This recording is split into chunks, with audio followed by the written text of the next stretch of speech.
Right, I did want to speak about this whole Tariq Jamil Saab thing. Let me bring this up, people. So, there's been a huge backlash to this Maulana Tariq Jamil Saab event. So, what's happened? Let me give you a backdrop. There's been a speech that was done by Maulana Tariq Jamil. He was called on a kind of platform. I'll play a few minutes of it. And it's triggered a huge kind of backlash. People saying that, oh, he's being misogynistic. What he was doing is it was a kind of a live event to raise. It was a charity event, I believe, to raise money. And he was called on to make dua at the end. Now, in the dua, it was a very emotional dua he did, and he spoke about certain things, and he criticized the media, that they need to stop spreading falsehood and lies, and he spoke about modesty. And this triggered a lot of people, especially a lot of women. There was a backlash, like things like this. Shireen Mazari, I'm not sure who that is, but she says, simply absurd for anyone under any guise to even suspect the COVID pandemic is a result of women wearing short sleeves or because of private schools, universities misleading the youth. It's utterly unacceptable and it's a misogynist mindset. Benazir says Tariq Jamil's comments about immoral women and corona sum up the thinking of most clergy in Pakistan and, dare I say, the Prime Minister himself. Vah, vah, vah. Some other comments went on to say, some person said, I think the women have gone mad. He never blamed women for the pandemic. Please watch it again. So a woman saying, Farzana saying that. People have misunderstood it. Oh, right. There was... let's take a look at what he actually said.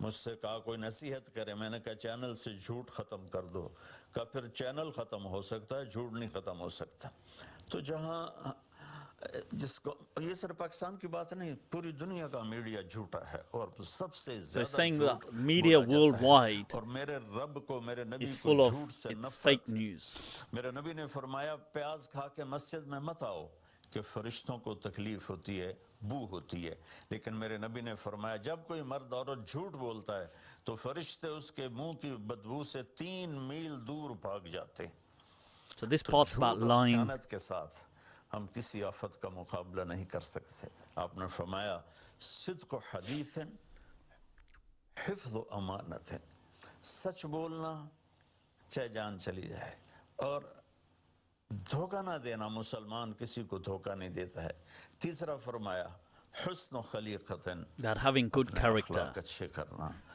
اور اخلاق کا سب سے اونچا مقام حیا ہے اب میں کیسے بات کروں میرے دیش میں حیا کو کس نے تار تار کیا میرے دیش کی بیٹیوں کو کون نچا رہا ہے ان کے کپڑے لباس مختصر کون کروا رہا ہے یہ کس کے گردن میں یہ گناہ ڈالوں میں مجرم ہوں میں نے اپنی قوم کو نہیں سمجھایا میں اللہ سے معافی مانگتا ہوں لیکن جب مسلمان کی بیٹی بے حیائی کی طرف چل پڑے اور نوجوان بے حیائی کی طرف چل پڑے تو اللہ کی رحمت سب سے زیادہ عذاب قوم لوط پر آیا کہ وہ بے حیائی میں ساری باؤنڈریز کراس کر گئے تھے تو اللہ تعالیٰ نے ان پر 5 عذاب بھیجے 5 کسی قوم پہ 5 عذاب نہیں آئے ایک ہی عذاب آتا تھا ان پر 5 عذاب آئے تو تیسری بات میرے نبی نے فرمائی ہے کہ حیا والے بنو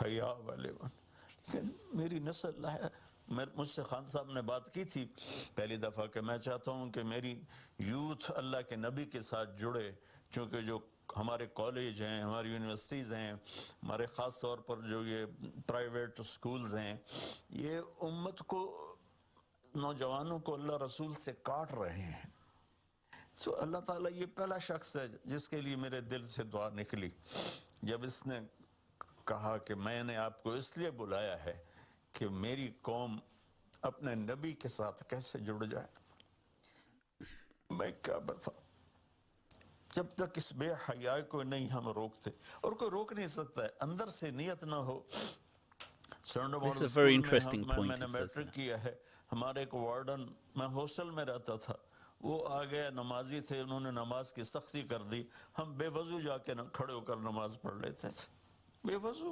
Used to pray without क्योंकि wudu. डंडा इंसान को इंसान नहीं बनाता है जब तक इंसान अपने मन में डूब कर पा जा सुराग़ ज़िंदगी। तू अगर मेरा नहीं बनता न बन अपना तो बन। ये तो अपने अंदर दिल दरिया समंदरों डूघे कौन दिलांदियां जाने हो, विच्चे बेड़े विच्चे झेड़े विच्चे वंज मुहाने हो।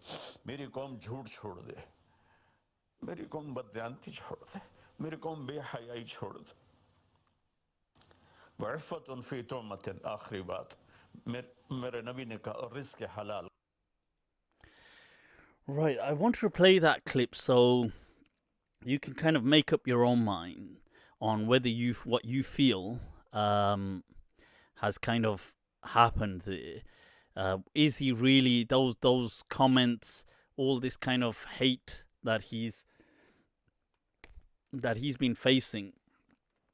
In my understanding, honestly, I don't necessarily generally have to agree in outlook with Maulana Tariq Jamil Saab. But in all honesty, I think that, you see, he didn't really, I didn't feel that he was blaming women in saying that, oh, this is women's fault that coronavirus has come. But he was trying to say that, look, in times of calamity, we need to return to, this is what I felt, that we need to also use this as an opportunity to inspect our own morals. Are we being truthful? Why are we full of lies? Why is there, and that final point, although I didn't include much of that about rizq halal, that having halal means of income, not kind of conning people, not taking bribes. And in between, he mentioned about modesty. Now, he did say that, look, who is it that makes the daughters of this country dance, and who makes them do this and wear these kind of clothes? And then he does say that. Now, look, I would feel, although we can disagree on certain things, we can disagree on certain fiqh views, but generally, whether by and large you agree or not, I think some kind of approaches or some aspects are important in society, that they, whether we we completely identify with it or not. Like him, I can understand if he only goes on about women, but he didn't, and that most of that talk, just that was, I think, about a 16-17 minute talk, and that was just, I think, about 3 minutes or 2 minutes where he mentions about the women. But he doesn't just say women. He says, look, modesty is going, and people are, what's happening. And then he says, and what can we do anyway? You can never impose. These are things which have to come from the heart. I would personally support Maulana Tariq Jamil Saab. I feel he is one of the only scholars that has ever worked for unity amongst different sects. I feel that he is one of the only people to publicly on media say that, look, he said a great media channel person approached me and he said, advised me, and he said, I said, stop telling lies. That was at the beginning of that speech. And he said, the person said, well, if I shut the lies down, I might as well shut the channel down. He said the lies won't stop, but the channel, will come to an end. And I feel that even if I disagree with certain things, like let's say him saying, let's say he feels music is haram. Let's say, I don't know whether he does. I think he may feel, and I don't feel that music is haram. I would still feel that a person, that kind of a voice that says certain things, calls people to certain views, even if they're different to my views, but from a very a caring kind of like angle, I feel is important in society. You see, I think because people, whether we agree with the ins or outs, they need these general reminders just to reflect. I don't know, that's what I feel. So even if I disagreed with Maulana Tariq Jamil on certain particulars, but I would feel that as a universal, that this kind of a voice is an important, necessary voice in society. Something that makes people reflect, something that makes people kind of think at times. And I didn't feel that he was being misogynistic. But that said, he actually came on TV since then, and he issued he stated an apology. he said that, look, I apologize if I hurt anybody's feelings, and he says he says he made a mistake. He shouldn't have even said that. And I think that is so big and telling of him, that he can actually do that. That because he's huge as a name, to come and openly admit to, look, say, okay, I made a mistake, hands up. But I didn't even really think that he was being that bad, and I didn't think he was saying, oh, women were the cause of, although, to be okay, if he kind of did mention that, look, oh, we need to, where has modesty gone, and so on. But there's nothing wrong in having a message about modesty. You see, because it's interesting, because we have to remember that sometimes there's certain things we might do them, but we don't want them done as rules in society. Like let's say with your children. So, like, I don't believe personally it's haram to swear. I don't mean swearing at people, but just generally profanity. And it's like, if I said, F this, man, or I don't think that's haram. But I wouldn't want to do that in front of my children, and I wouldn't want them to be using profanity in front of me.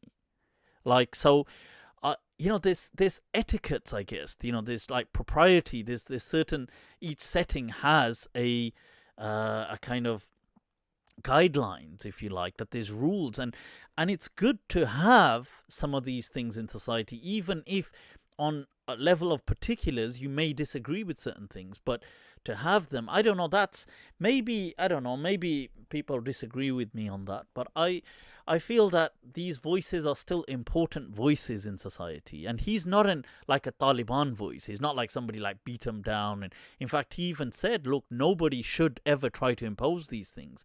He gave the example of he said when he used to be in school or college or wherever it was, they used to, somebody used to impose salah, so they used to pray without wudu. So this was his point. So right, so I don't know, I feel that's my thoughts on this.